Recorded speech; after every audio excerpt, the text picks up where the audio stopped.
at the next meeting, we'll vote the calendar if you want to. Well, I don't have to say it at all.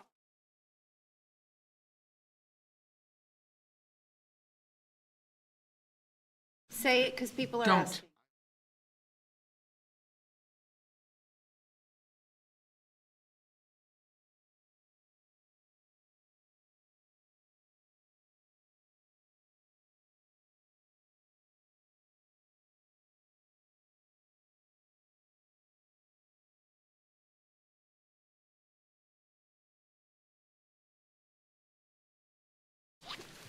Welcome to the school committee meeting of Monday, April 8th. We'll stand for the Pledge of Allegiance. I pledge allegiance to the flag of the United States of America and to the republic for which it stands, one nation, under God, indivisible, with liberty and justice for all.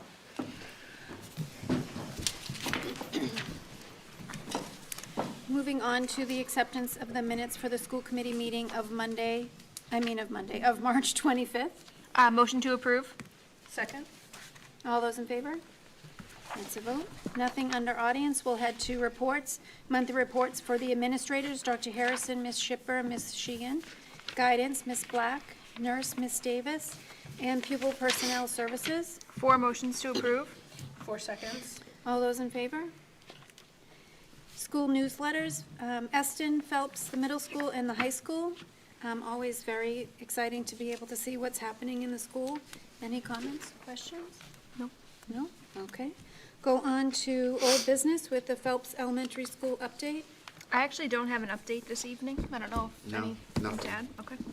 Okay. Then we'll go on to the Phelps Summer Program proposal. This is a second reading. Last time we talked about this, we were just getting a confirmation of the time. The hours that the Phelps Elementary School Summer Program will be offered is Monday through Friday from 8 to 4:30. Correct. Okay. Any questions? No. Motion to approve the Phelps Summer Program proposal. Second? All those in favor? That's a vote. We'll go on to completed fundraisers. We have the class of 2026, had a Papagino's dine-in, and they earned $81.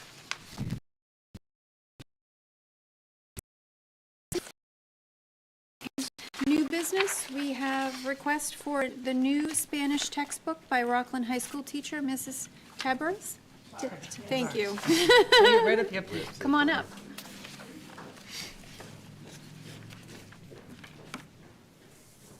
Hi, I'm Ms. Tavares, Jackie. I've been the department head for the world language. This is my first year as department head. It is my 7th year here at Rockland and my 17th year teaching Spanish altogether. So I just want to say thank you for having me here and allowing this opportunity to talk about the new textbooks. As provided in the report that I submitted, you can see that we looked at 3 different texts and we chose to go with the digital version of Entre Culturas. And this series, the way that it structures, it uses a lot of authentic resources and comprehensible input for language acquisition. There are a lot of audios, readings, and infographics right at the beginning of the units, which helps encourage students to make inferences based off of what they see or hear. And we really like that because that aligns with our proficiency-based assessments that we are working on, and also with the new DESE frameworks that just came out in 2021. So we did a whole review of our curriculum and determined that we need to change everything that we have right now. Also, there's a lot of culture and community integrated throughout the units, which cultivates a lot of curiosity, open-mindedness, and tolerance towards others, which we thought was really important for our students. And finally, the last thing that we really liked that stood out was how it integrates differentiation throughout the instructions of the units. So this will help teachers meet the needs of a lot of our learners and all their different abilities and interests. And the lessons are very culturally relevant, which is very important also right now. And that's what I got. All right. Okay. Any questions, ladies? Go ahead. Thank you, Ms. Tavares. Hello. My daughter has had her for a couple of years now, so not sure we're going to Spanish 3, but we'll see where that goes. In the quotes that you provided with us, there was the second option that you quoted for 90 Yes. textbooks versus the 140 on the other two? Is there a reason? So that we the were text, we getting different- actually, so I sat with Dr. Harrison looking at the different ones, and we went with the digital version, Yeah. which is for 6 years. And I think the numbers were a little different on that one, because that one would require every student to have their own account versus just buying a textbook series that we just were gonna keep the textbooks in the classroom and not have them go home with the kids. So that's why we were hoping for a lower number, but even with that lower number, it ended up being a lot more expensive to pay. Yeah, I just wanted to make sure we Yeah. were sort of comparing. And even that 140 is a little high, because I don't think we need that many, but we just guesstimated.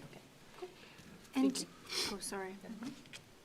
I'm assuming that having the electronic version sort of gives you extra options and things. Absolutely, yeah, and the kids, Tools. there are readers that go along with it also, so the students, and since we're a one-to-one with the Chromebooks, it makes it a lot easier. And the Right. kids would have access to that anytime, instead of having to worry of lugging around a textbook. Exactly. This So big, they and then can them do it. getting damaged and all of that, which is why originally we wanted to go with just keeping a series in the class rather than them having moving around, but the digital ones ended up being the better price. Okay.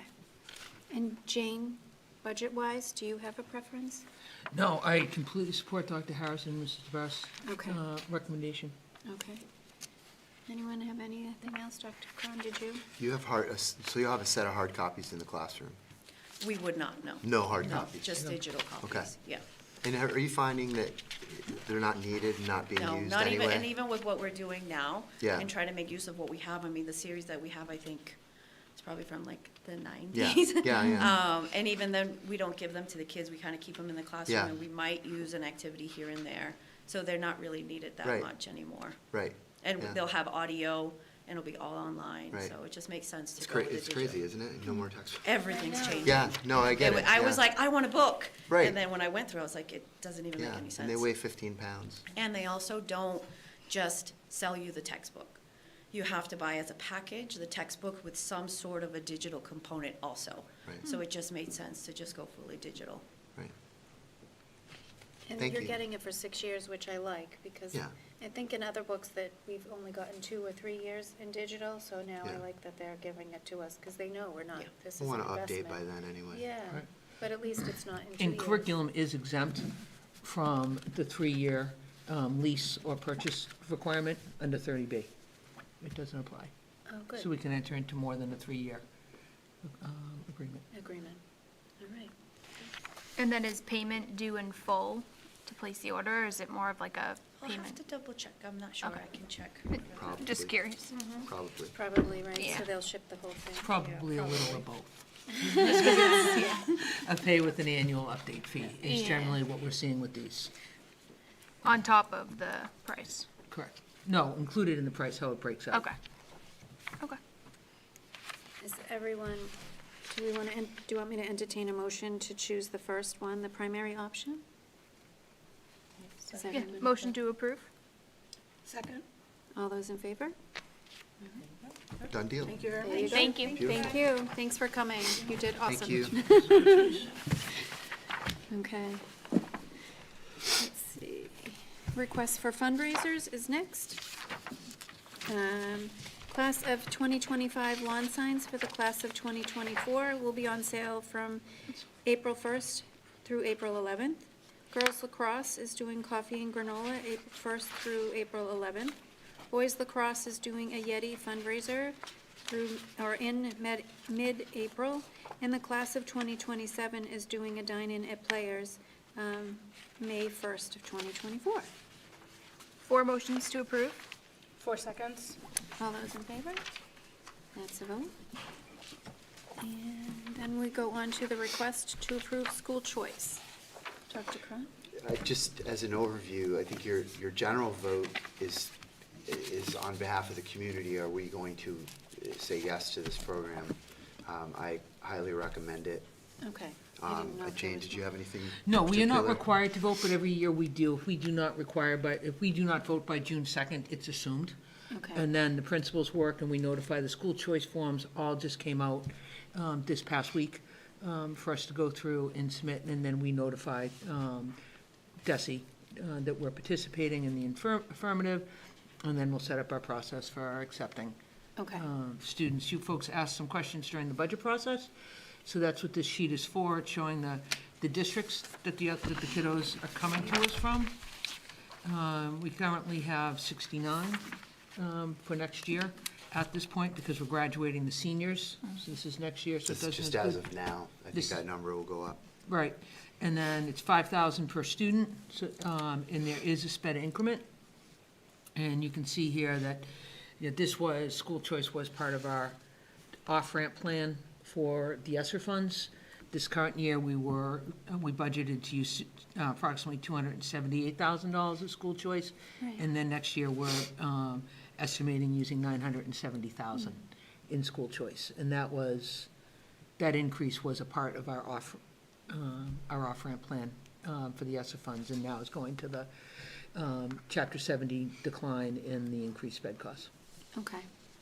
And so just to reiterate, for the folks out there, that we have a little bit of control of school choice as far as accepting certain numbers in each grade. It's Correct. not Correct. like we're gonna take in more of grades that are over a full, and we sort of get to control that sort of piece of it. It's not like we just open the doors and in they come. Correct. So, and it is sort of a win financially for us.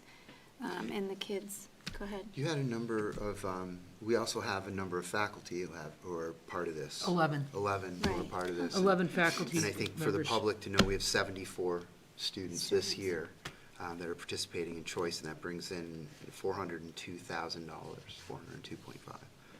So, And they follow the same rules that our kids apply to, Absolutely. that if, Yes, you we know. don't provide transportation. Transportation is the responsibility of the parent. Any special education costs are incurred by the sending district. Okay. Any questions, ladies? No? I'll entertain a motion to approve school choice. Motion to approve school choice. Second? All those in favor? That's all right. And then we'll go on to charging for Chromebook chargers and repairs. Currently, we have a policy for total loss. It's part of the school handbook that's voted every year, and you can see that here. Chromebooks are currently at $350.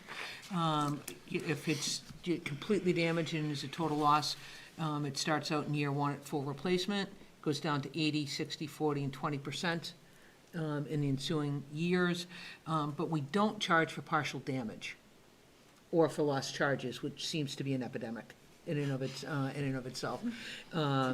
So, Mr. Wells, in working with the principals, especially the middle school and the high school principals, have reviewed this and want to make this recommendation that we do implement charges for partial damage and repairs and power supply replacement costs. They use their individual judgment Discretion. appropriately on a case-by-case basis, just we can see, they can tell the difference generally between an accidental and intentional damage, and have been exercising that judgment consistently. But as you can see, $22,000 over the course of the last 2 years in repairs and power supply replacements. Is this something that would have to be put into the handbook? That parents acknowledge that if they damage or lose power cords, that they're gonna get charged a bill, or how to? it'll be added to the handbooks. It's already in there, and it really grew out of the textbook policy. Yep. If you lost a textbook and it was prorated and all that. But these numbers, are we set on these numbers? Yes. 'Cause we weren't as of this afternoon, okay. Yes. So we are proposing, if you purposefully slam the keyboard with your hand and break it, it'll be $20. If you punch a display, it'll be $30. If you rip the top cover off the computer, it will be $20. If you break the hinge cover, it'll be $5. And if you lose your power supply, it will be $20. So we encourage parents to check their couches, because there are hundreds of power supplies floating around Rockland. And we That price will may- give you $10.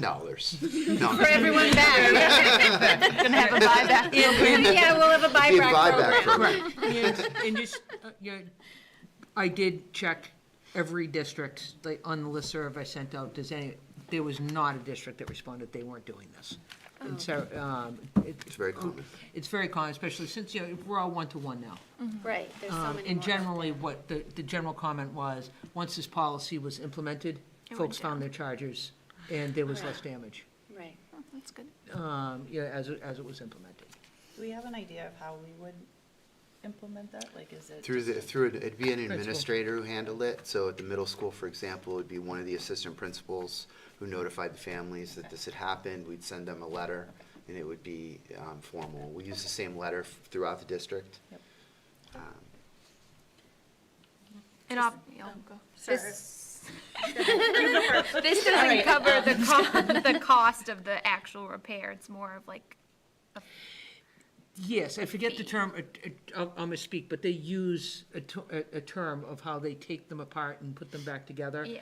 And we do the vast majority of this in-house, of this work. Very few do we send out for repair. And their success rate at repair is outstanding, but you can see the parts cost. right. And it's also, costing their time. So, This is more about willful damage. Yeah. This is willful, yes. That's what we're talking about. Okay. It's not, if it breaks, if it wears out, we're not charging anyone for that. Right. But this is, if someone gets angry, that's why I was Yeah. being so flip about it. And what year are we on? I know we're starting to do the replacement on the cycle, like. correct, this is the big year, this this is the 5 big year. years, like, where are we in the terms of? This is the like- year that we went up from, generally, we have, in our capital request for free cash, Right. we have asked for $100,000 for Every year. laptops and Chromebooks and additional IT-related items, such as these, the parts that are needed. This year, it's our first year of replacement costs for the one-to-one. Yeah. So, plus the prices have gone up. So we're estimating approximately $135,000 for Chromebooks alone for FY '25, and then requested the additional $65,000 to cover these type of things and other IT-related items such as staff laptops, which are also on replacement cycle. I was just curious, obviously, 2,000 students, we're replacing 400 every year type Yeah. of thing, because Right. they're getting into their 5-year end-of-life replacement cycle. Correct, and when anyways. Dr. Cron and I went to the capital planning committee, they have increased our projection of requesting these funds every year. Yep, perfect. With no argument, really. No, Very And I supportive. feel like we're, in COVID is when we sort of started to really do the one-to-one. So We went those- one-to-one Right, just as COVID. just as COVID hit. Yeah, we had already planned to go one-to-one, but when COVID came out, we accelerated things and got Right. Chromebooks in everyone's hands immediately. So right, we got a they've grant. lasted. Remember, Yeah. that was the first sort of relief money that became available through Plymouth County through the original Exactly. CARES Act in 2020. So 4 years in, it's probably time to Yep. Yep. look back at that. All right. I will entertain a motion to charge for the Chromebook chargers and repairs. Motion to approve. Second. All those in favor? That's a vote. On to Dr. Cron's superintendent's report. Thank you very much. Just want to remind everyone that kindergarten registration is now open, and it's open until April 26th. Please contact the Eston School, Lisa McCarskey, at 781-878-8336. Again, that's 781-878-8336. I'd like to congratulate Michelle Booth and the students at Phelps Elementary School for an amazing job with Pirates of Grammar Island. It was really, really fun. I was so pleased to see them enjoying the stage and the space, and they did such a great job. So congratulations. Looking forward to what they will come up with next year. Congratulations to the Rogers Middle School PAC and Principal Shipper on another successful Shamrock Classic. Evidently this year the teachers won, which I'm surprised because last year was not pretty. And then I would like to just wrap up by saying, hard to believe, but term 4 started, which is amazing. I don't know where the year has gone, but term 4 has started. So good luck. Our seniors have a very short term 4. I'm sure it's exciting, but anyway, that's all I have. It's like forewarning. Get ready, summer is coming, parents. They're coming home too. Oh, wait, I'm sorry, I apologize, I have one more thing, my bad. We did receive, we do an annual, we are audited, our business office is audited once per year. I would like to congratulate Mary Jo Lipson Ira Kohler and Ms. Jane Hackett. There were 0 findings on the audit, and just for those who don't sort of do audits on a regular basis, the job of an auditor is not to give you attaboys and tell you what you're doing well. It's just to find anything that you're doing wrong, anything. So to have 0 findings means that things are very, very tight and well-run, which we knew, but it's nice to get an outside confirmation of that, so congratulations. Good Great team. job, great job, great team. Outstanding. So outstanding job, so that's all I have, sorry about that. That's okay, thank you, I agree, outstanding. Yeah. Kudos to your team, Jane. All right, I'll move on to our public service announcements with Hope. How many more do we have with you? I don't know. Well, that's good, I thought you would say 3. I thought you were gonna count down to me. No, not really. The only thing we have really right now is prom's almost around the corner, May 24th. Tickets have already been sold, but prom tables are being figured out now. So seniors, juniors, those are in your Google Classroom. And the only other thing, upcoming tomorrow for opening day, high schoolers are selling hot dogs to the teachers. So yeah, that's it. All right, that's fun. Awesome, thank you. Jamie? Just wanted to wish everyone a happy April vacation. All right. That's it. And Emily? That's all I have. Nothing. Melissa? I was gonna wish good luck to the Phelps students that are taking MCAS today, or they took some today and finish tomorrow, and the middle school Wednesday and Thursday. So hopefully everyone's getting a good night's sleep and a good breakfast and feeling good about getting that done and out of the way with. I feel like that, just like we're entering Q4, it's nice to check those boxes and get those out of the way with. And then it was really nice, Phelps has started some after-school activities like Jefferson had pre-pandemic, which is really nice. So opportunities for the kids to do, I saw drama, I saw cheer, I saw game playing. There's like 10 different offerings, so that's really, I think, a really nice, fun extracurriculars for the little kids. So I was so excited to see that come back, and yeah, looking forward to seeing what else they cook up for these kids. All right, thank you. I have a couple of things. First, Dunkin' Donuts on Market Street donated 30 dozen donuts to our 3rd and 4th graders to inspire them to do their best on their MCAS. So I just wanted to mention thank you to Dunkin' Donuts for the sugar high before the MCAS. No, really, it was very nice of them to think of our kids.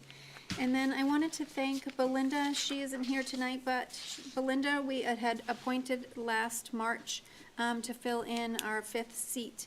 And it's not easy coming to the school committee every other Monday night from then until now. So I just wanted to tell her that we appreciate her time and her effort.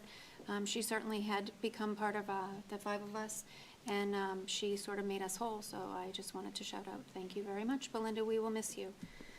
And that's all I had. Anyone else want to shout out to Belinda? All right, that's all. All right, motion to adjourn. Second? All those in favor? That's all right. Thank you.